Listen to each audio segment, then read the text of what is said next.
கடைசியாக டிசம்பர் 18 ஈரோட்டில் பேசியிருக்காரு. இப்போ இன்னைக்கு நம்ம பேசிட்டு இருக்கிற தினம் வந்து 20 ஜனவரி 20. ஒரு மாசத்துக்கு மேலே ஆகி போச்சு அவர் கடைசி அரசியல் பேசி. இப்போ இதை வச்சுக்கிட்டு என்ன பண்ணுறது? சிபிஐக்கே எப்படி இருக்குன்னா, இந்த நிஜமாலுமே அது சொன்னால் ரொம்ப காமெடியாக இருக்கும். விஜய் வந்து ஒரு பெரிய ஹீரோ, அவரை ஏன் எப்படி சொல்கிறீங்க அப்படின்வாங்க. கந்தசாமியில் வடிவேலை விசாரிக்கிற மாதிரி தான். நிஜமாலுமே ஒரு டம்மி தான் போல அப்படிங்கிற நிலைமையில தான் இப்போ ஆக்சுவலி வந்து நீங்கள் இப்போ அவர் வந்து உங்கள்கிட்ட மாட்டல, நீங்கள் தான் அவர்கிட்ட மாட்டிட்டீங்கன்ற மாதிரி இவரை வச்சு என்ன பண்ணுறதுன்னு தான் சிபிஐ விசாரணையில் இருக்கும். ஆனால் இவரை வச்சு என்ன பண்ணுறதுன்னு அமித்ஷாவுக்கு நல்லா தெரியும், மோடிக்கு நல்லா தெரியும். அந்த திட்டங்கள் அரங்கேறிட்டு இருக்கோம் அப்படிங்கிறத நம்ம வந்து இந்த விசாரணையில வந்து பார்க்குறோம்.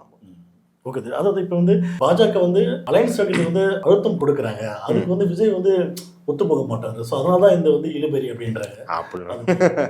அதெல்லாம் அதாவது ஒரு 2-3 ரைடு விட்டோன்னே நீங்கள் வந்து இஸ்லாமிய தீவிரவாதின்னு வந்து இஸ்லாமியர்கள் வெறுப்ப பரப்புறத பீஸ்டில் நடிக்கிறீங்க. எந்த ரஃபேல் விமானத்தின் மீது ஊழல் குற்றச்சாட்டு இருக்கோ அந்த ரஃபேல் விமானம் தான் பாகிஸ்தான் ஃப்ளைட்டை வந்து குண்டு போட்டு வீழ்த்துற மாதிரி நீங்கள் வந்து டசால்ட் அப்னு கிளைமேக்ஸில் இருக்கிறீங்க பீஸ்ட். அந்த அளவு தான் உங்களுக்கு தைரியம். அவ்வளவே அரசியல் தைரியத்தெல்லாம் விடுங்க, பிஜேபி எதிர்த்து நிற்கிறதெல்லாம் விடுங்க. பிஜேபி, திமுக, விசிகா, கம்யூனிஸ்ட், காங்கிரஸுங்கிறதெல்லாம் 100-150 வருஷம் பன்மையான இயக்கங்கள், அவ்வளோ அரசியல் இருக்கு. ஏங்க நேற்று வந்து ஒரு பிரதீப் ரங்கநாதன் இப்போதான் 3வது படம் இப்படி தான் நடிச்சிருக்காரு.